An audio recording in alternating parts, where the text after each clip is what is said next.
Hello, welcome to the webinar titled Infant and Early Childhood Mental Health for the Early Childhood Educator, the role of early childhood educators in mitigating the impact of early adversity on children's development.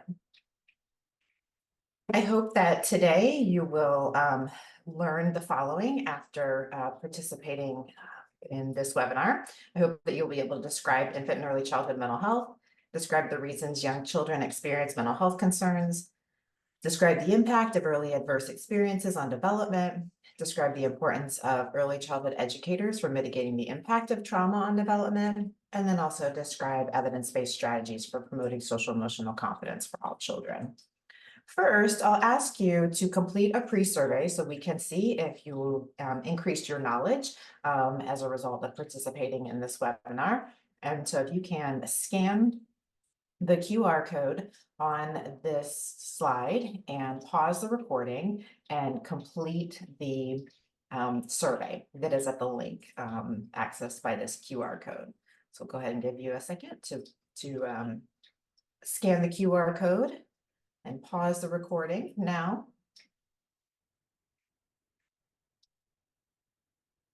Okay, welcome back. I hope you were able to complete the pretest without issue. All right, so let's move into the content related to our first learning objective, describe infant and early childhood mental health. So here are two definitions of infant and early childhood mental health. The first definition is from the World Association for Infant Mental Health, and it notes that infant and early childhood mental health is the ability of children to develop physically, cognitively, and socially in a manner that allows them to master the primary emotional tasks of early childhood without serious disruption caused by harmful life events. Because infants grow in a context of nurturing environments, infant mental health involves the psychological balance of the infant family system. The second definition is from 0 to 3, which is the Early Childhood Technical Assistance Center. And it notes that infant and early childhood mental health, or IECMH, is the developing capacity of the child from birth to 5 to form close and secure adult and peer relationships, experience, manage, and express a full range of emotions, and explore the environment and learn, all in the context of family, community, and culture. So you have an activity packet that corresponds with this training. If you will go ahead and refer to item 1 on the activity packet and fill in the blanks as it relates to the definition of infant and early childhood mental health. So in both of these definitions, I highlight two of the most important components of infant and early childhood mental health. So the first is that infant and early childhood mental health is concerned with building social emotional competence in young children. And then second, the field really recognizes that social emotional competence is built through that child caregiver interaction in a healthy family environment. And so there's a strong central core emphasis in infant and early childhood mental health on the caregiver child dyad. So unlike mental health services for older children and adults, which focus on the individual who's experiencing mental health concerns, infant and early childhood mental health focuses on the dyad because there's a recognition that young children do not exist without their primary caregiver, and their primary caregiver is often responsible for ensuring that the child has strong and social emotional competence and emotional regulation. So that focus on the dyad within infant and early childhood mental health is really central, and what almost distinguishes it from how we think about mental health with older children and adults. So there are different behaviors that may suggest that a child has a mental health concern. So maybe a child has difficulty forming relationships with caregivers, or they have excessive fear and avoidance of certain behaviors. They may have sadness. There may be changes in their routines related to sleep and eating. They may have persistent challenging behaviors despite a range of supports provided to them. They may be mute in some situations or refuse to speak in some certain situations. So all of these behaviors could be suggestive of a mental health concern within young children. So mental health concerns within young children are unfortunately more common than we would like. So among all children ages 0 to 5, the estimated prevalence is between 9.5 to 14% of children experience emotional or behavioral disturbances. And then looking at a slightly different age range of children, 1 in 6 US children, or 17.4% of children ages 2 to 8, have been diagnosed with a mental, behavioral, or developmental disorder. So when we apply some of those percentages to the number of children aged 0 to 5 who live in Georgia, it's estimated that about between 71,000 and 106,000 children between ages 0 to 5 may need mental health support. So again, I noted this statistic on the other slide, and this statistic over here on the right, I think, is important to acknowledge as well, that children with early mental health concerns often have challenging behaviors. And those challenging behaviors, when presented in childcare settings or pre-K settings, often result in suspension or expulsion. So there are real consequences for unaddressed early mental health concerns. Okay, so I'd like you to go to your packet next and look at number 2 and list 3 emotional behavioral disorders that can be diagnosed in children. I apologize. So list 3 emotional behavioral disorders that can be diagnosed in children between the ages of 0 to 5. So you can go ahead and pause your recording and fill in the number 2 on the activity packet. Okay, welcome back. So we will go on to the next item. So some disorders that we might hear about in early childhood are anxiety disorders like separation anxiety disorder, selective mutism, behavior disorders such as ADHD, depression or depressive disorders of early childhood, and then developmental disorders such as autism spectrum disorder. When we're thinking about early childhood developmental domains, you all know that we organize our domains according to these areas of development. Sometimes we have a 5th domain of adaptive behavior, again, that you all are very familiar with this because your curriculum and all your assessments and screenings are organized around these developmental domains. And really, social emotional development impacts all of development across all the domains. So while there's some uniqueness, to thinking about social emotional development skills or social emotional competence related skills, the necessity for having social emotional competence to promote physical and motor development, communication development, and cognitive development is really critical. So here are some examples of developmental milestones. Again, you all are very familiar with this, with the work that you do. And then we're going to watch a brief video from the New York State Office of Mental Health that really does a good job of helping us think through some considerations related to early social emotional delays or sort of early social emotional development. So we will go ahead and watch this now.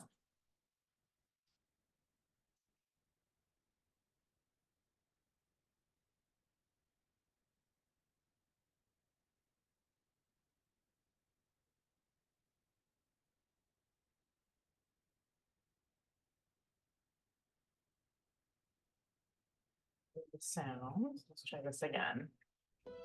Here we go.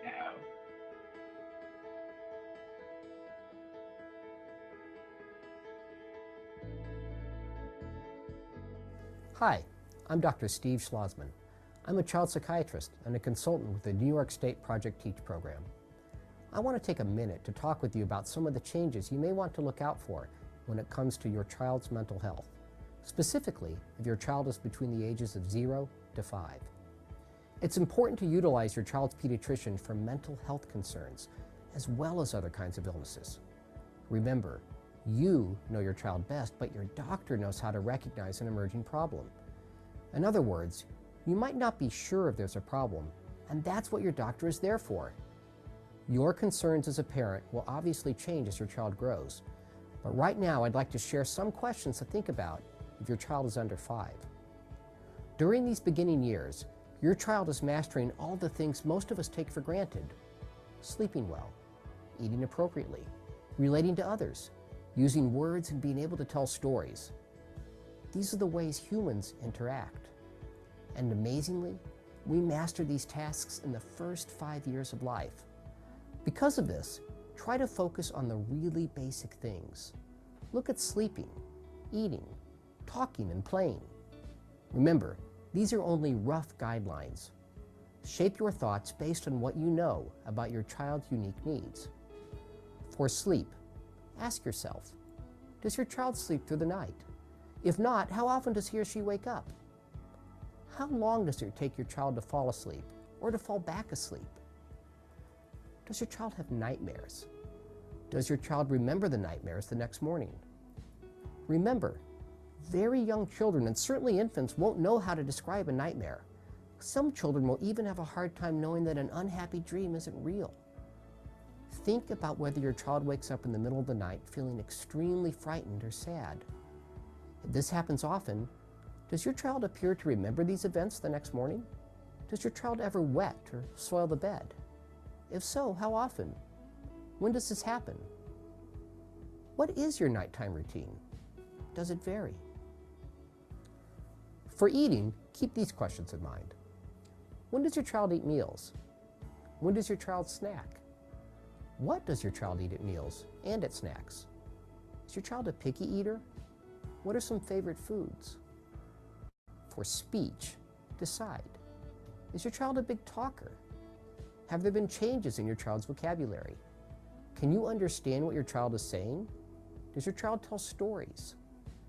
Can your child understand what you're saying? Will he or she listen to your stories and ask questions about them?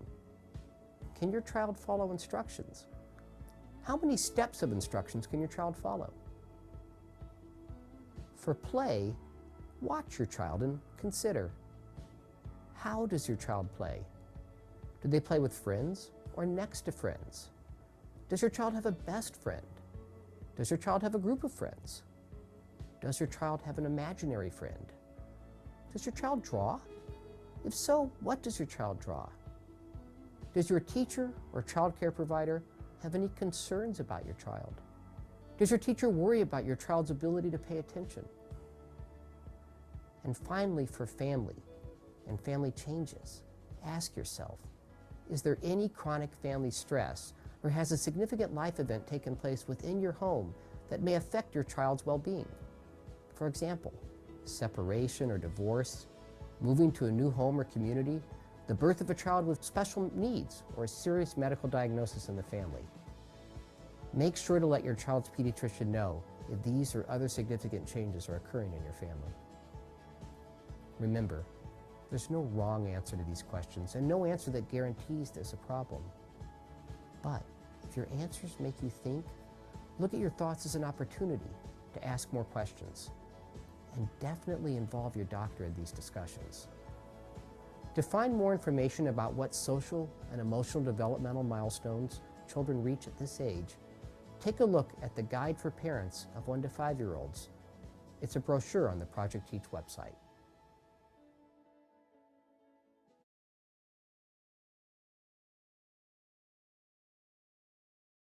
Great. So here is an excerpt from that brochure, and it really is quite comprehensive with information about social emotional development. So the website is listed here on this slide. It's at the Office of Mental Health in New York, 1 to 5 years brochure. So this is free and available for all to use, and just a great resource. So we understanding, typical versus atypical development is really important for parents, caregivers, and educators, so that there can be the necessary support provided to families and their young children. So, as previously discussed, young children reach various developmental milestones at certain ages, and when they meet them within the ages that are identified as being within the typical range, that's referred to as typical development. But all kids develop at their own pace, and then there are children with certain delays in certain areas. And so an atypical development really appears when a child either lags behind or jumps ahead of typical peer groups. So it's important to recognize what is typical versus atypical development. And so when thinking about behaviors that may be suggestive of atypical social emotional development or early childhood mental health concerns, it can be helpful to sort of situate ourselves with what are the mental health concerns amongst adults.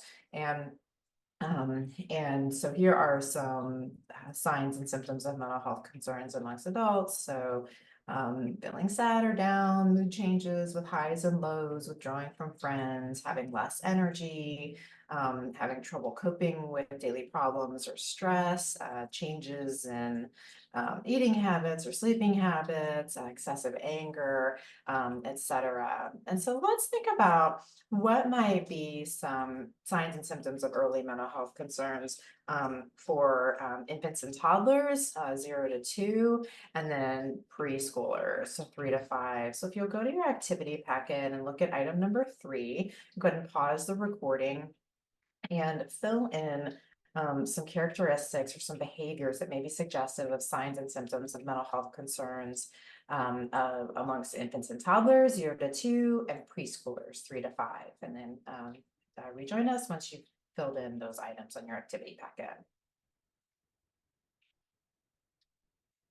Okay, welcome back. So let's look at some examples of signs and symptoms of mental health concerns amongst infants, toddlers, and preschoolers. So, so some similarities with adults. So certainly, if there are changes in behavior that are concerning, that can be suggestive of a mental health concern, whether you're talking about an infant, toddler, or an adult. But then there are obviously some behaviors that are very specific to these age ranges. So maybe, kind of inconsolable fussiness with our infants and toddlers, sort of extreme separation anxiety, excessive aggression, hitting, biting, no ability to form relationships with other children or adults. And then moving over to the preschool age, maybe engaging in really compulsive activities, so doing activities kind of over and over again, being more withdrawn, maybe especially after a child had been more social, engaging in kind of aggressive, again, kind of really aggressive behaviors, challenges playing with others, and then there are other examples of behaviors here on this slide.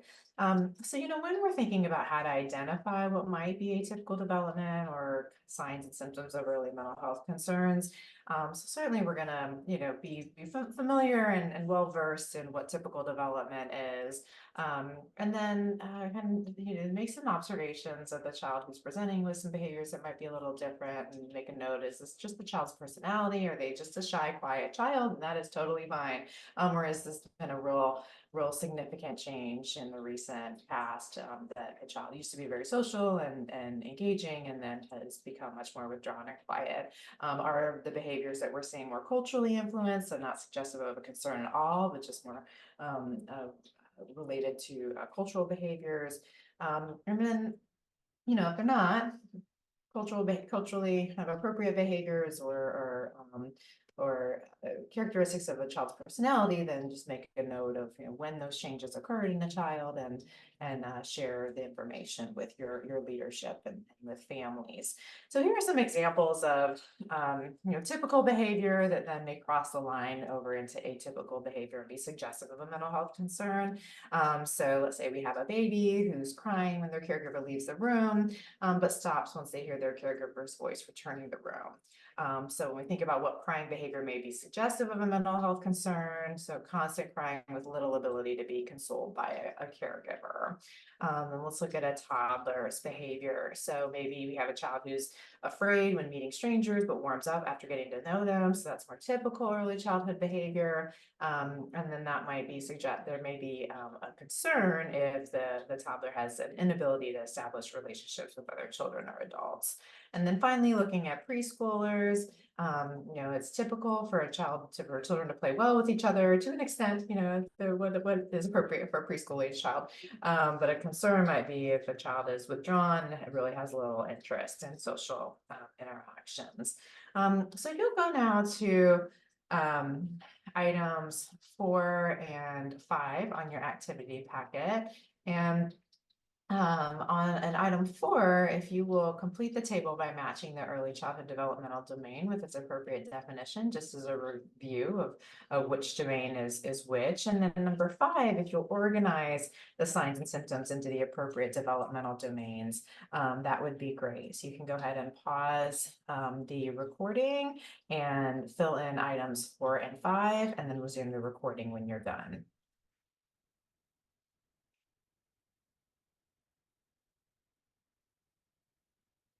Okay, great. Welcome back.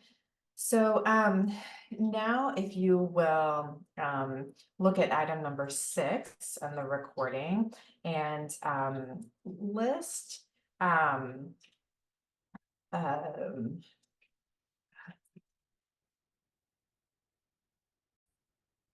item number 6 on your activity packet.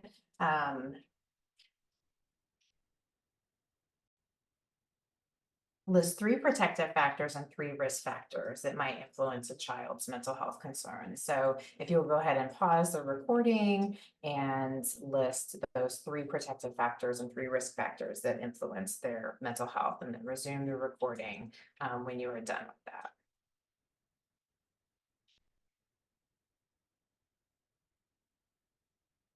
Okay, welcome back. So let's look at some influences of infant and early childhood mental health. So a protective factor can be defined as a characteristic either at the biological, psychological, family, or community level that really mitigates the risks and promotes the health and well-being of children and family. And so on the other hand, risk factors can be defined as characteristics that increase a family's chance for poor outcomes. And so the presence or absence of risk and protective factors can contribute to the mental health of infant and young children. And so if we can identify protective and risk factors to help guide prevention intervention strategies for the children, that can be very helpful. There are some lists here of protective and risk factors, and these may be factors that you had on your activity packet, but some protective factors include secure attachment relationships and social connections and solid support for families. Whereas then risk factors are often kind of the opposite of these. So insecure attachment relationships, parent stress, lack of support for parents, poverty, and then there are others here on the slide. If you will look at item number 7 on your activity packet and answer this question. So which factor do you think is the most influential in determining the mental health of young children? So go ahead and look at that item on your packet and check the answer that you think is correct. So if you check the child caregiver attachment is the most influential in determining the mental health of young children, you were correct. Okay, so let's discuss some reasons that children may experience mental health concerns. So on your activity packet, item number 8, if you will complete this item and answer the question, what are some examples of events or environmental factors in a child's past or present life experience that could impact behavior, and how might these experiences make it more difficult for a child to do well in the classroom? So you can pause the recording and complete this item.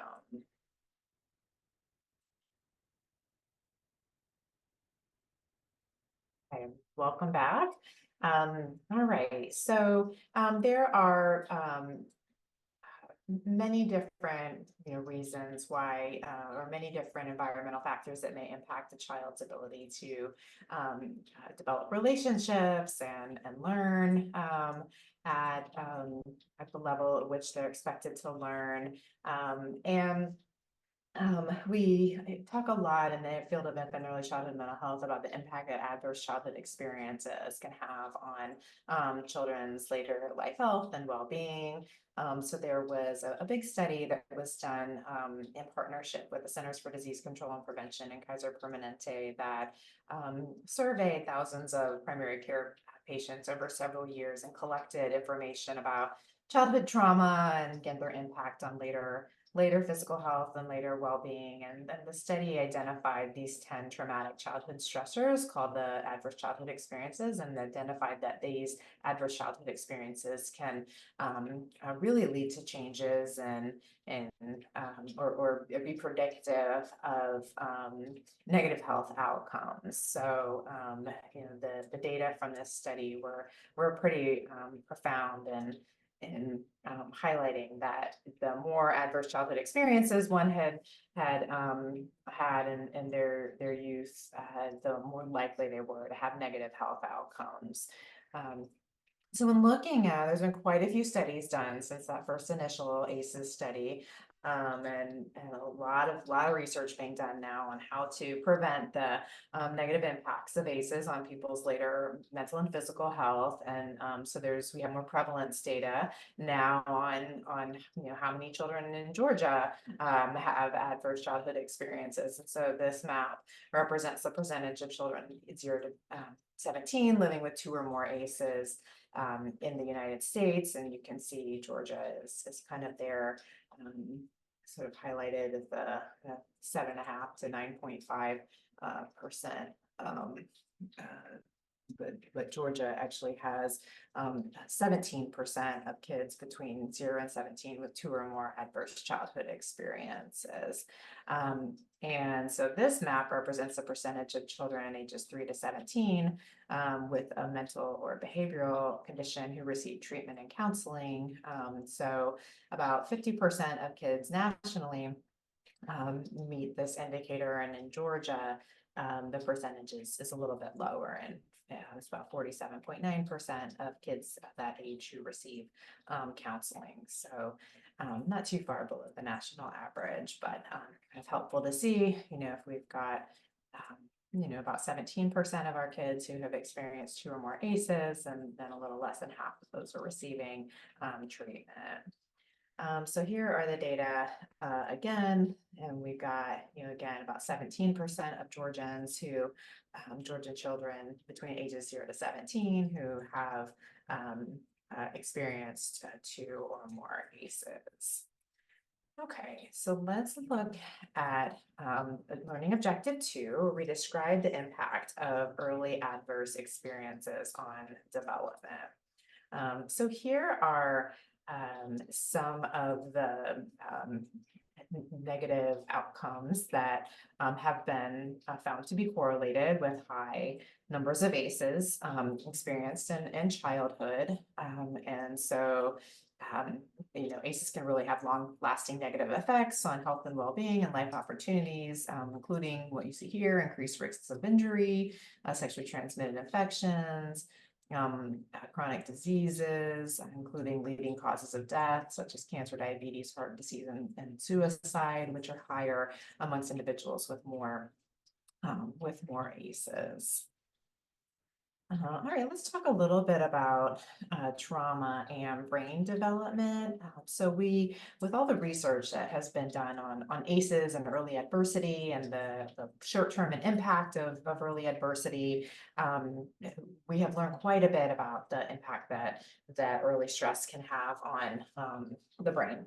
So high levels of stress, which we call toxic stress, which I'll discuss in just a minute, can lead to inflammation, sort of chronic inflammation that can induce changes in the architecture of different parts of the brain, including the amygdala and hippocampus and prefrontal cortex. And this can really disrupt the endocrine and immune systems. And so studies have shown that prolonged stress can result in what we call epigenetic changes that can be inherited then by future generations. So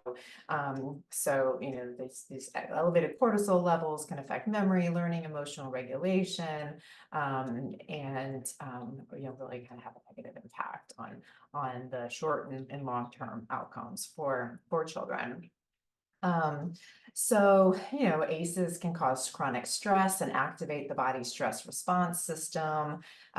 Specifically, ACEs can impact, again, the development of the prefrontal cortex, the hippocampus, the amygdala, and these are really important for emotional regulation and memory and learning. We know it's important to focus on brain development in early childhood because of the plasticity of the brain in early childhood, and kind of the importance of ensuring that there's positive brain development or good brain development, healthy brain development, because there's so much brain development in early childhood that sets the stage for our later ability to focus and develop relationships and have positive mental health. We want to be able to prevent the effects of any trauma through early intervention and support, and help children build resiliency, and target interventions for kids who have experienced stress. So there are three kind of categories of stress.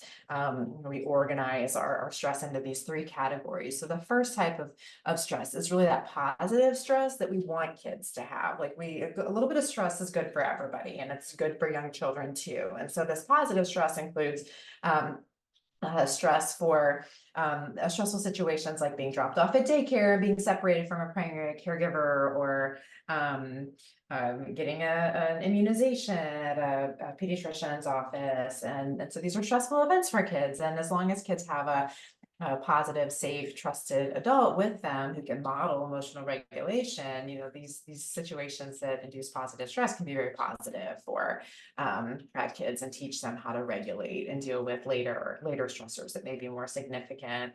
And then the next level of stress is what we call tolerable stress, and this is more significant events like a death of a family member, or a serious illness, or a natural disaster. So more significant stressors, also with tolerable stressful situations. If a child has a trusted, caring adult who can model healthy emotional regulation and coping during these situations of more tolerable, higher levels of stress, then the child can emerge from those situations resilient. It's when we get to what's called toxic stress, where we can see the negative impact on children's brain development and then later development. So toxic stress is the most dangerous type of stress response, and this occurs when a child experiences frequent or prolonged activation of their stress response system without that protection of a supportive adult relationship. So child abuse and neglect are often the most common sources of toxic stress. And, again, a kind of a crucial characteristic of toxic stress is that disruption of the organ and metabolic systems during these very sensitive developmental periods. And so there can be, anatomical changes that can impact learning and behavior, and physical and mental health. So, here's just some additional information. Again, toxic stress really refers to an unhealthy and persistent stress response that arises as a result of prolonged or severe early life stressors. And so this is, when a child has high consistent levels of adrenaline and cortisol, because they are experiencing ongoing stress, or that stress that involves fear because of child abuse and neglect. Then that can change those changes in the way they respond to stress because of the prolonged exposure to stress, can impact their brain and organ development. Again, here's some additional information about just how stress does affect the body. Again, that increased level of stress hormones can be very negative for the child's brain development. Okay, and so we've covered briefly just the impact of early adversity on the brain. And so if you will pause the recording and go to your activity packet and complete items 9 through 12, that would be great. And then come back and resume the recording when you're done.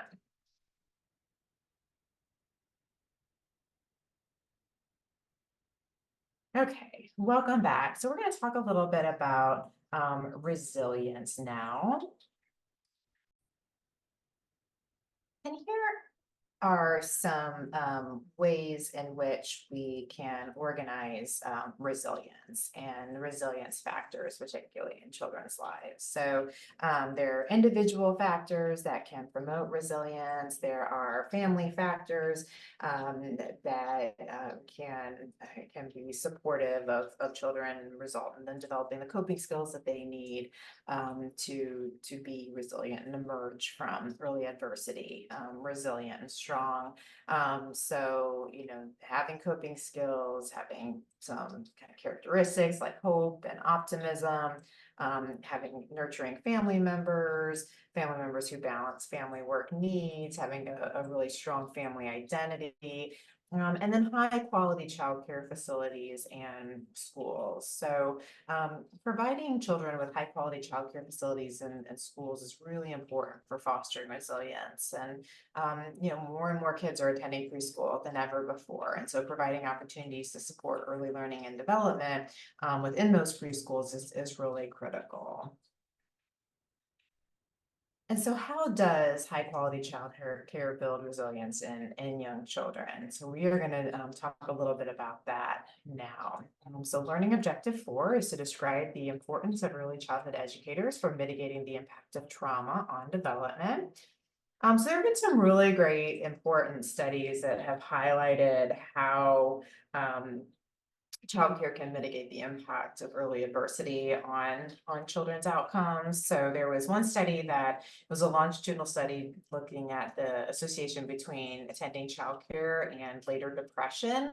And this was a longitudinal study, like I said, of low-income children assigned to high-quality childcare, and then compared to children who were not assigned to high-quality childcare. And so the children assigned to high-quality childcare were able to access 5 full years of full-time high-quality childcare. So they had a very stable and predictable early childcare environment, very little turnover within that childcare. And then the comparison group, the kids in the control group, had a range of childcare settings with less consistency across the 5 years. So they followed up with these individuals when they were young adults, I think they're in their early 20s, and just looked at their depression-related characteristics. And the results suggested that the individuals assigned to high quality childcare reported less depression than those who didn't attend high quality childcare. Giving us some good evidence that early childcare can mitigate the impact of early life adversity. And there a lot of the early attachment work was focused on the mother-child attachment, but relationship. But we know now that kids have many primary caregivers, including childcare teachers, and so for professional caregivers are really important attachment figures for children attending childcare centers, and so if children who are experiencing stress and anxiety at home can develop a secondary attachment with a caregiver in a childcare setting that is accessible to them, then we see a reduction in the negative effects of the challenging home attachment relationship. So there is good data, some data suggesting that childcare teachers can mitigate that impact of maybe an insecure maternal and child attachment relationship, and childcare teachers can do that by forming strong attachment relationships with the kids in their care.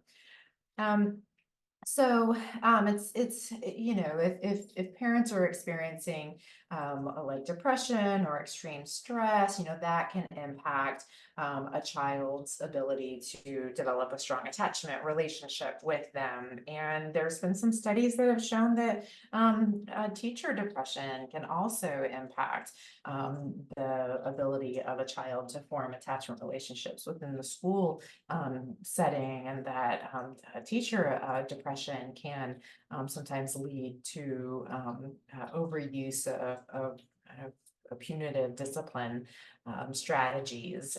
And so childcare teachers can be instrumental in preventing the negative impacts of early adversity. But there's also then some evidence that shows that we need to make sure that we're taking care of the mental health of our childcare teachers, because if we don't, then their mental health concerns can have a negative impact on the kids in their care. So this was a study that was done in the Chicago area in centers serving kids in the preschool age range. So what they found, they looked at the relationship between teacher depressive characteristics and also suspension and expulsion. And so what they found was that the higher the teacher's depressive symptoms, then the higher the prevent the suspension and expulsion rate from that classroom. And what was helpful to learn from this study, in addition to that, that's helpful information to know that we need to take care of our teachers' mental health. What was also helpful to know is that that relationship wasn't as strong when the teachers had access to infant and early childhood mental health consultation. So when they had a mental health consultant who was supporting their classroom, even if the teacher was depressed, having that mental health consultant kind of limited the suspension and expulsion rate from being so high. So, again, kind of just some evidence that it can be helpful to provide supports to our teachers in the form of mental health consultation or other forms of mental health support, so that everyone is taken care of in the classroom. So mental health consultation is a really great resource, and there's too much to say about mental health consultation in this brief amount of time, but these are generally the components of mental health consultation. So there's a consultant, a mental health consultant, and that mental health consultant builds relationships with teachers. They do observation and modeling of classroom strategies, hold individual meetings. They provide didactic, presentations. They support families and develop behavior plans and make community referrals. And then they provide reflective supervision to the teachers and the administrators within a building. So here are some examples of reflective supervision. Didactic topics of training. So mental health consultants might provide trainings on establishing positive relationships or creating supportive environments, or using social emotional teaching strategies, working with families, addressing challenging behaviors, and so on. And so when looking at the research on early childhood mental health consultation, it has there's some good emerging research to support that mental health consultation can result in less teacher punitiveness, less teacher permissiveness, less teacher detachment, and more use of positive classroom management strategies. And then there's also some interesting findings from a study looking just at the impact of early childhood mental health consultation on a particular center. And they found that the more times that the mental health consultant met with the childcare teacher, the less likely the teacher reported they were to quit their job. So that's a very important finding, particularly when we've got such a workforce shortage for early childhood teachers. There was another study that looked at kind of how to bring mental health supports into their childcare settings. And what they found, this was done in two Head Start centers, what they found was they really needed to change the mindset of the entire center, that they really needed to adopt a mental health perspective within the center. And so what these two Head Start centers did is they conducted an organizational needs assessment to best understand what the resources resources and current perspective related to mental health were they brought in a lot of training on early childhood mental health.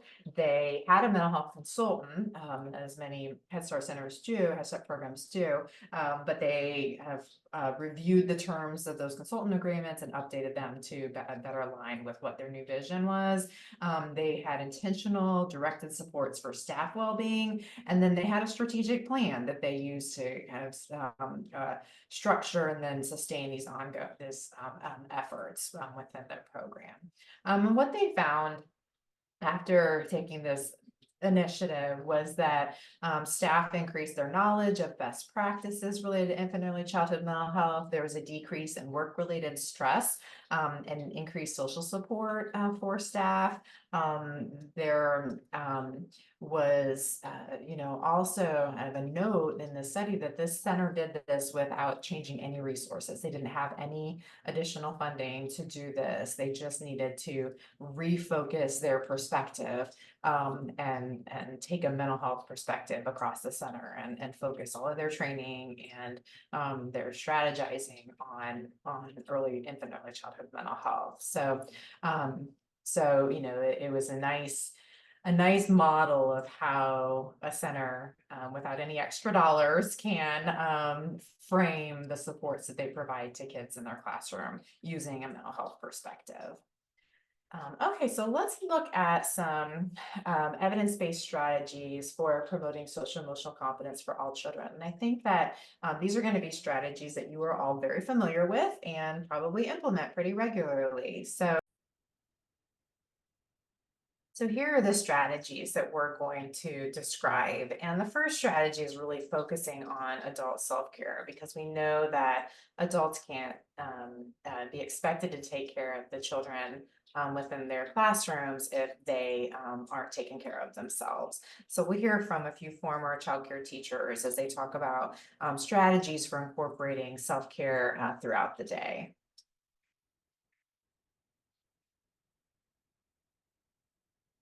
Think it's important for teachers to implement strategies into their daily schedule and lesson plan, so it gives them several opportunities throughout the day to take a moment for themselves in response to the children and their behavior, as opposed to waiting for when they get too stressed out. So this can look like including meditation or affirmations or stretching during circle time. You can also ask children to take a few deep breaths before transitioning, and you can join them in taking those deep breaths, or asking them to take a deep breath before we ask them to clean up and you take a deep breath with them. You can also do this at the end of transitions and at the end of cleanup time. Weekly, you can build into your lesson plan different activities, such as like a mindfulness Monday. On Mindful Monday, we might use our small group time to do yoga or stretch or meditate. We might use free art Fridays to journal instead. So while the children are scribbling or writing, you are sitting next to them and journaling and jotting down some thoughts that happen throughout the day or the week. Um, this way you have moments that are built into your routine, so the stress doesn't build up. But it also models and teaches the children self-care and mindfulness activities that they can use independently with your guidance. Okay, I always tell early child care teachers that, self care is the best. And that's not always easy, but coming in every day dealing with, small children is a lot. It takes a lot of energy, a lot of patience. And so I really stress with teachers to take care of themselves, whether that's meditation, going for walks, listening to music, taking, long extra baths, like whatever it is that helps you to wind down, that helps you deal with stress and being overwhelmed.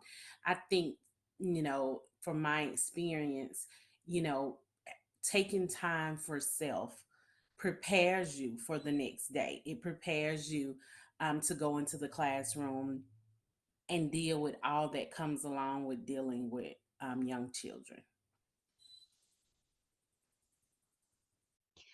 Right. I think that teachers really should take time throughout their day to embed some strategies or some activities to take deep breaths or to move around, to stretch so that they are not feeling so stressed throughout the course of the day. Also, don't be afraid to leave your work at work. You know, when your work day is over, walk away and take some time for yourself because we can't be on all the time.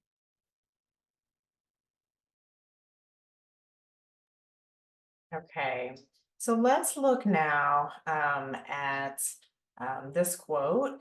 So, when little people are overwhelmed by big emotions, it's our job to share our calm and not join their chaos. So, um, educators with kind of stronger emotional confidence are going to be more responsive to children's emotions and more likely to be able to support children in building that emotional confidence and emotional regulation.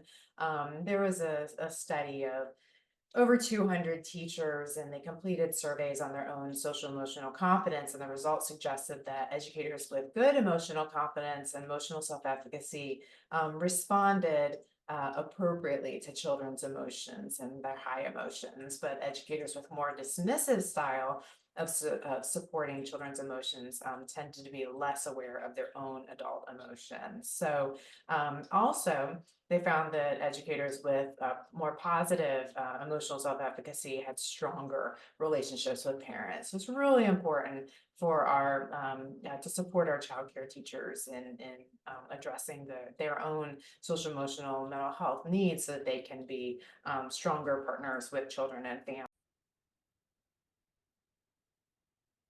So we want to think about what is one strategy that you use to take care of your mental health, and you can just make a mental note of this strategy. I think we all probably know what burnout looks like. We've probably felt it. Maybe we're feeling it right now. But here are some signs of burnout. So you may feel trapped and you may think often about escaping.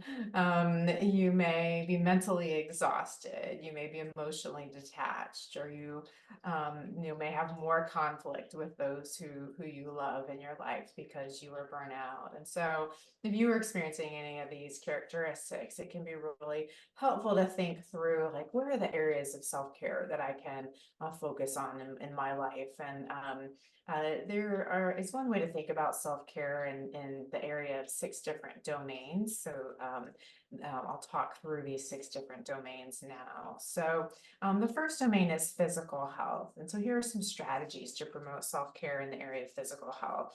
So exercising, sleeping better, eating better, drinking more water, kind of all those things we probably know we should do, but there's study after study that shows that all of these activities are related to more positive mental health.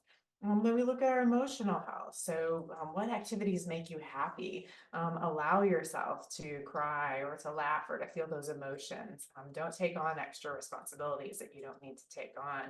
Make sure you get a little bit of alone time and tell yourself that you're good. You're doing a lot. You're maybe struggling in the moment, but are a great person and you do a lot for people. Um, and we can look at social activities that can boost our mental health and also prevent burnout or reduce burnout. So find that social group and make sure we're spending time with friends. If we have a significant other, make sure we have some alone time with them on a regular basis. Schedule time to talk with adults each day if you spend a lot of time with children. Then we can look at our spiritual and psychological self-care. So, making sure we have mentors and a spiritual life in the way that we want it. We can seek mental health counseling if we need it. Engage in reflective practices like journaling and meditation. Or if we like art, go outside. There's been a lot of research that shows that our cortisol level goes down when we're out under trees. So if you have a wooded area that has a small path or you can a bench, spend time under those trees. It's shown to reduce stress. And then professional self-care. So how can we make sure we're setting boundaries? You heard one of the former childcare teachers say, turn off at the end of the day and focus on your personal life when you're on your personal time. And are there projects in our personal life that we find exciting or motivating? Can we focus our time on those? Um, so making sure that we're taking care of ourselves is very important so that we can be the best when we're around the kids in our care. So the next best practice in early childhood mental health is taking a strengths orientation to the children who we work with. And I love this idea of what's called a birthday test, that with the kids in our care, get to know them so well that we would know what to purchase for them for their birthday. So we get to know their interests and their strengths. And we will like them more, and they will cause less stress for us if we get to know them more and see what their strengths are and what their interests are. There's also, a strategy that has really been proven to be effective at creating a positive climate and establishing positive relationships. And this is where we focus on making sure that we're saying more positive things than we are saying negative things. So this positive to negative statement ratio. They found that if we can, say 5 positive things for every 1 negative thing, then, we are more likely to have a positive climate and also stronger relationships with the people in our environment. Also think about questions that we can ask our kids to generate conversations, or 5 funny things we can share with our kids. This can, again, create more of a positive climate and lead to relationship building in the classroom. So here are some examples of positive statements that you may have used. You can think about some other positive statements that you've used. So, I'm sure you're feeling proud of yourself. You finished the whole book. You carried that large basket. It was so generous of you to share your book.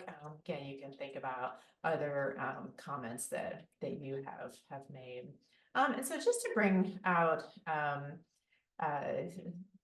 some additional strategies that we might use in the classroom to promote kind of a structured and positive climate. We might want to look at, what are some class-wide strategies that may be able to support a few children who are struggling in the classroom. And when we think about some of our transition strategies, those are often class-wide strategies that are good for everybody in the class, and everybody needs them in the class, but some kids in the class really need them, really struggle with transitions. And so we want to make sure we've got strong transition strategies.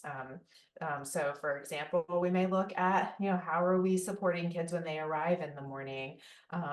Arrival is such a challenging transition for some kids who are going through separation anxiety, or who didn't sleep well or eat well, or, were bickered at by their parents in the morning. And so arrival time can really be a good time to say hi to each child and hi to each parent, and say the child's name, and ask parents about, what the child did the night before, or how their sleeping was or eating was, if you have access to the parent at drop off. Arrival time can be a really important time to smile. It shows the child that they're walking into a welcoming environment. And so if their home is less welcoming, that smiling and saying their name and calling them by name when they arrive in the classroom can be a way to show that they're entering into a safe space. You could have kids move their picture or name from home to school on an arrival chart. You could have a feeling poster with pictures of faces showing different emotions. So kids, when they arrive, can put their name next to the emotion that they're feeling. All sorts of strategies. Other times that are really challenging for kids, and particularly kids who are having struggles at home, waiting can be a challenging time. So as it says here, long periods of waiting encourage children to behave inappropriately. It's not because they want to behave inappropriately. It's not because they wish to misbehave. It's just because they want to keep busy.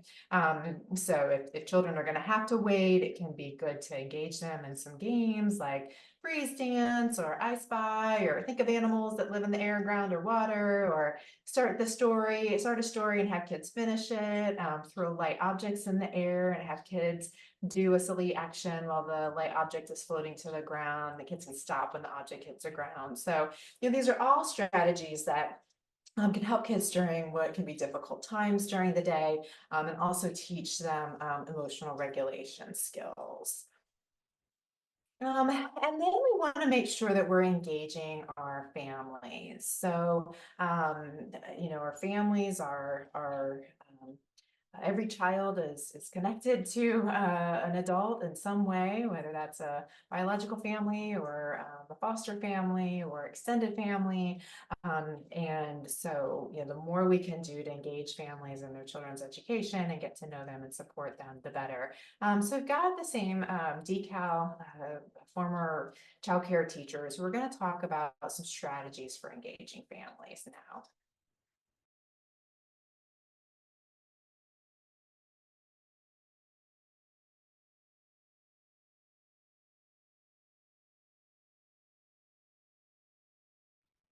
So the first step with sharing social and emotional development information with the families is going to be building and establishing a relationship with them.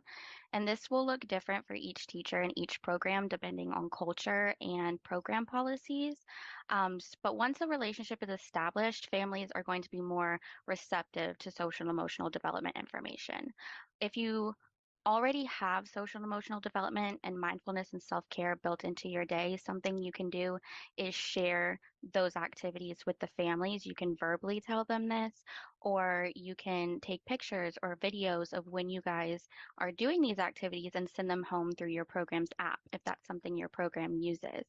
Um, if you guys have classroom parties, you can have one that is focused on social and emotional development and self care and mental health, just so your families have the opportunity to see what exactly their child is doing, what you're doing for their mental health. Um, and with classroom parties, you can even get the families involved with them. You can say, here's the yoga routine that we do, here's the stretching routine we do, and invite families to join in.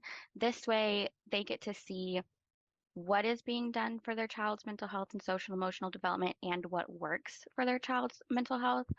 And this will also make harder conversations easier. So if there are behavior issues and the strategies that you and both families are using are not working anymore, you can work together to support the child and come up with a solution together. I believe with families, giving them ideas, sharing resources with them, sharing the things that's working in the classroom, and helping them come up with ideas that fits their home life. Really working with children on self-regulation. What are you doing in the classroom that has been successful to help children to self-regulate? And then sharing that with families and giving them resources on how to emulate that in the home. Using those emotional literacy, using emotional literacy. How do we do that in the home? How do we talk about our emotions when we're angry or happy or sad? And then, like, again, sharing that with our families, because a lot of our families don't know.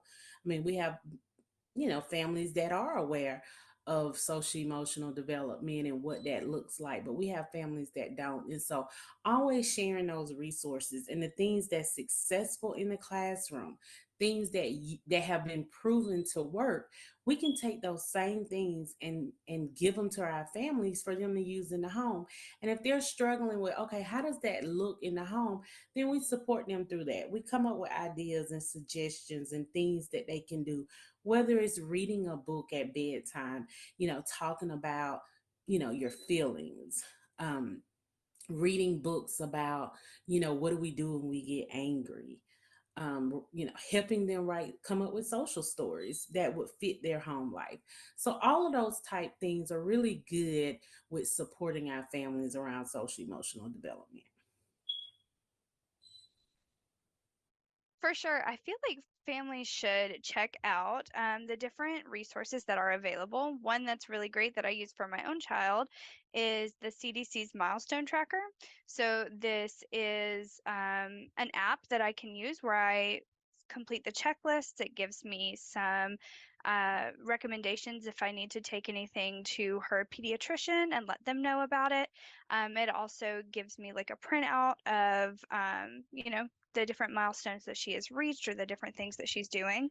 Then I also encourage families to speak with your pediatrician or speak with your child's teacher to figure out what is appropriate and what's not appropriate. Okay, so sometimes we have engaged families, but we don't feel that we've been very successful. So these same former teachers will talk about how to engage families in those situations. So just like how we expect to meet the children where they are, we have to meet families where they are too. So most families are doing what they feel is best and feeling what works best for their family and for their child. And if you feel like you're struggling to get families involved in their child's social and emotional development, just keep in mind that you can control what you share with them, how you share with them, and when you share with them. And you can control how you're supporting their child, but you can't control how the family will respond or if they get engaged at all. So I would keep in mind that you can use your self-care strategies that are built in throughout your day now to keep yourself calm and keep yourself stress-free when it comes to families who aren't getting engaged. But do keep trying to and keep planting that seed of information because maybe the families won't see what's happening now, and maybe they don't see the importance of social and emotional development and mental health for their child now, but they might see it later and they might remember resources and information and support that you gave. Really just giving yourself grace and meeting our families where they're at. All families are at a different place, a different point, when it comes to engaging them into the education of our young children. So no matter how small it is, it could be just something really small where you're giving families a task. Just knowing that you're planting the seed. We're working with young children.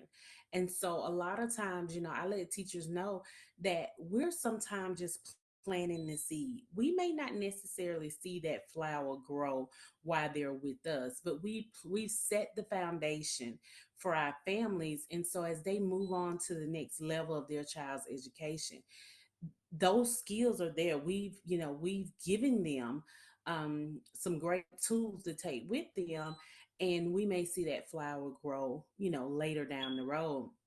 But just meeting them where they are, and not beating yourself up when you have families that you don't feel is really engaging, but you're continuing to give them resources and you're giving them the tools to be successful.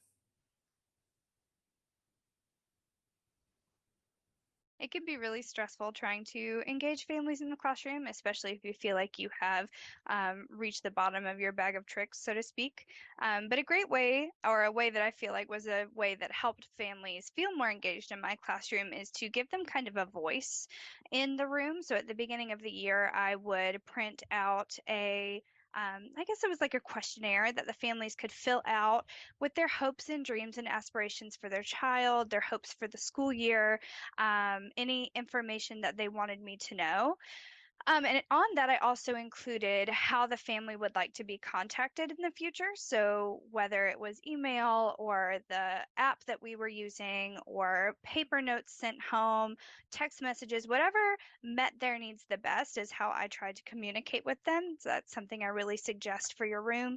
Um, Also, making sure that you find a way to include the families. Like we can have, a parent board, or we can send home folders every week, but are they really utilizing those things? So just making sure that we are checking in with them, communicating with them the best we can, and understanding that every family loves and cares about their child and wants what's best for their child, and making sure that we just meet them where they are at that time.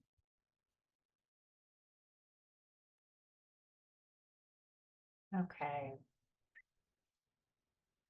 So the next domain within the list of best practices in infant and early childhood mental health is to understand that all developmental domains are connected. So I mentioned this earlier in the training that we're used to teaching and assessing and in the different domains, but we know that social emotional domain is connected to cognitive, which is connected to communication, which is connected to physical, and so we approach all developmental domains holistically when we're assessing and teaching. And then finally, there are, a lot of prevention and promotion oriented strategies that are often related to teaching coping skills or teaching social emotional competence in early childhood. And I'm going to go through several of these kind of quickly because this is what you do and know on a regular basis. But, anytime we're teaching those social emotional competence skills or teaching coping skills, we are promoting children's mental health in the classroom. So here are just some examples of social emotional competence related strategies that can be used in the classroom. We can engage in emotional recognition games or have an empathy story time. We're reading books that emphasize empathy. We can use puppets to act out feelings or taking turns. We can use feeling charts, visual charts with simple faces showing different emotions. We can have friendship circles where we have kids intentionally put in circles and teach them how to share. And then the next several strategies have the next several slides have the strategies broken down by age. So here are some classroom strategies for the very youngest. With our itty bitty babies, we can make sure that we're greeting them with energy in the morning. We're talking to them in soothing words and engaging them with gentle touch, or responding promptly to any concerns that they have. And we're also paying attention to their nonverbal cues so that, again, we can attend to their needs as soon as they express them, either verbally or non-verbally. And then when we look at our slightly older infants, look at some of those serve and return type of activities. So if the infant is smiling at us or cooing or babbling at us or pointing or making eye contact, that we're returning those gestures to let them know that we're engaged with them and we're a safe and trusted adult. Then looking at slightly older infants, 6 to 12-month-olds, again, using that positive language and describing what the kids are doing, noting that affirming the kids' attempts to play with toys appropriately, affirming and validating the separation anxiety that kids this age range are starting to present, and not making them feel guilty or scared and alone when they're anxious because they've separated from their caregiver. And then looking at our toddlers, describing their emotion, offering to help them when they're struggling and wanting to, trying to problem solve, have social conversations with them, make observations about what they're doing, what they have, what their preferences and interests are.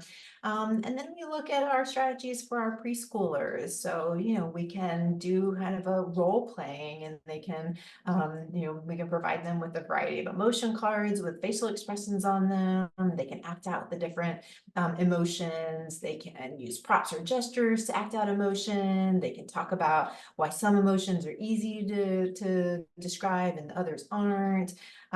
We can have them do kind of like a feelings journal where they, how we have a day of the week, and kids can use stickers with emotion faces on them and indicate how they're feeling that day.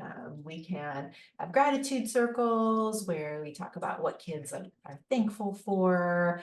Again, doing, some conflict mediation or conflict resolution mediation. So again, having feeling circles and solution boxes, and to help kids talk through, some of the challenges that they're having socially, feelings diaries, like I described on the earlier slide, or you can have emotion collages where there are all sorts of different images that can reflect or represent the way a kid is feeling.